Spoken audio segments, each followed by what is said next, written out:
Halo sahabat Prolobi, apa kabar? Semoga para sahabat Prolobi semua dalam keadaan sehat, sukses, dan bahagia. Pada kesempatan ini saya akan membahas mengenai kritik.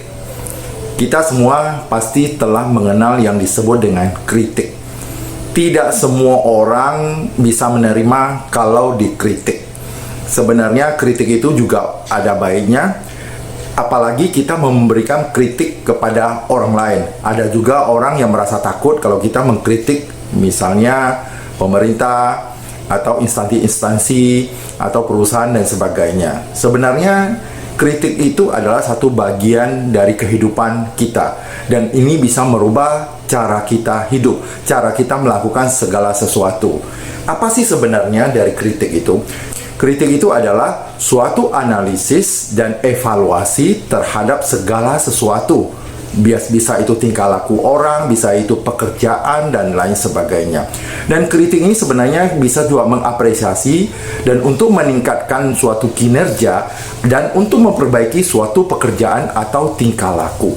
Sebenarnya kalau kritik itu tanpa dibarengi dengan dendam, sebenarnya kritik itu cukup bagus. Kalau seseorang murni untuk mengkritik, untuk membangun, maka kritik itu harus kita terima.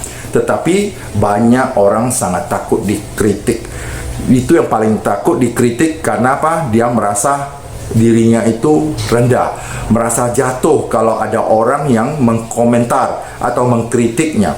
Sebenarnya kritik itu adalah kita melihat diri kita melalui orang lain. Sekali lagi saya ulangi, kritik itu adalah kita melihat diri kita melalui mata orang lain. Kadang-kadang kita tidak mampu melihat kekurangan, kesalahan yang ada di dalam diri kita. Sehingga ketika itu ada celah, orang lain melihatnya dan dia menyampaikan kepada kita. Memang kalau dikatakan kritik, orang lain semua pada takut. Alangkah baiknya kalau kita ubah menjadi kata masukan. Kalau masukan orang bisa terima. Kata masukan maupun kritik itu sebenarnya hampir sama. Misalnya dia memberikan masukan ini harusnya seperti ini. Sebenarnya itu sudah termasuk dalam kritik, tapi karena tata bahasanya itu diperhalus, orang lebih cenderung bisa menerima kata masukan daripada kritik. Saya juga demikian. Kalau misalnya ada sesuatu hal yang kita lakukan, saya ingin melihat pandangan orang lain terhadap apa yang kita lakukan. Apa masukannya? Apa kritikannya? Kita harus terima, karena dengan kritikan tersebut kita bisa memperbaikinya menjadi lebih baik. Kalau tidak ada orang yang mengkritik, kita hanya melihat dari sudut pandang kita saja, maka ini belum lengkap. Kita harus mempersilahkan banyak sekali sudut pandang dari orang-orang lain melihat dan bagaimana sudut pandangnya terhadap segala yang telah kita kerjakan. Apakah itu bagus, atau itu masih ada celah, atau itu jelek sekalipun. Kita harus siap menerimanya dan kita harus memperbaikinya. Kalau kita benar-benar untuk membuat segala sesuatu itu menjadi lebih perfect, gunakanlah mata banyak orang untuk melihatnya dan memberikan masukan maupun kritik kepada kita. Jika itu dilakukan, maka apa yang kita lakukan akan jauh lebih perfect, akan jauh lebih bagus. Karena satu kepala yang berpikir dengan banyak kepala yang berpikir itu pasti jauh berbeda. Maka dari itu, jangan anti kritik. Biarlah orang lain mengkritik kita, baik itu kritik itu membangun maupun kritik itu menjatuhkan. Ketika kritik itu membangun, terimalah. Tetapi kalau kritik itu hanya sekedar balas dendam untuk menjatuhkan kita, masuk dari telinga kanan, keluar telinga kiri, atau masuk dari telinga kiri, keluar melalui telinga kanan.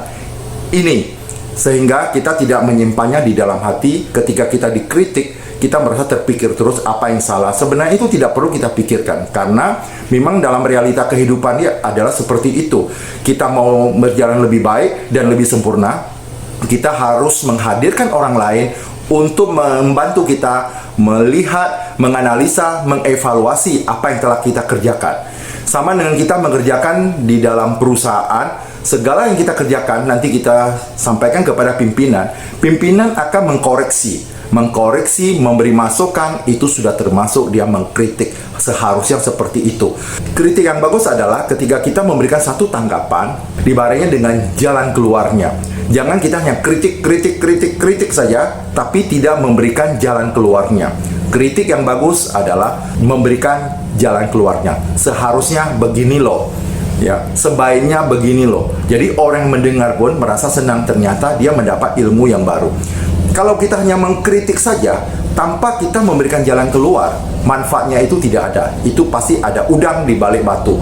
Dia ada rasa dendam yang tidak lepas di hatinya terhadap orang tersebut. Kita boleh mengkritik siapa saja, tetapi dengan cara yang sopan dan memberikan argumen yang kuat kenapa kita mengkritik permasalahan seperti itu, karena alasannya seperti ini. Jangan kita mengkritik seseorang tanpa alasan, karena itu sebenarnya ada modus dendam yang tersimpan di dalam kritik tersebut. Mari kita bersama-sama lebih dewasa untuk menanggapi kritik, karena kritik itu sebenarnya tidak semuanya negatif. Kritik yang bagus, yang dibarengi dengan jalan keluarnya, itu sebenarnya kritik yang membangun diri kita supaya kita ke depan akan lebih baik. Ketika kita dikritik, kadang-kadang kritik yang diberikan itu banyak ilmunya. Memang belajar untuk menerima sesuatu dari orang lain itu memang agak sulit. Ketika kita bisa menerima dengan baik, ternyata kritik yang masuk itu sebenarnya adalah ilmu yang sangat mahal. Kita mengerti dan kita bisa memperbaikinya sehingga kinerja kita dari hari ke hari akan berubah dan meningkat menjadi lebih baik. Bersama saya Sahari dalam channel Prolobi, profesional, logika, dan bijaksana.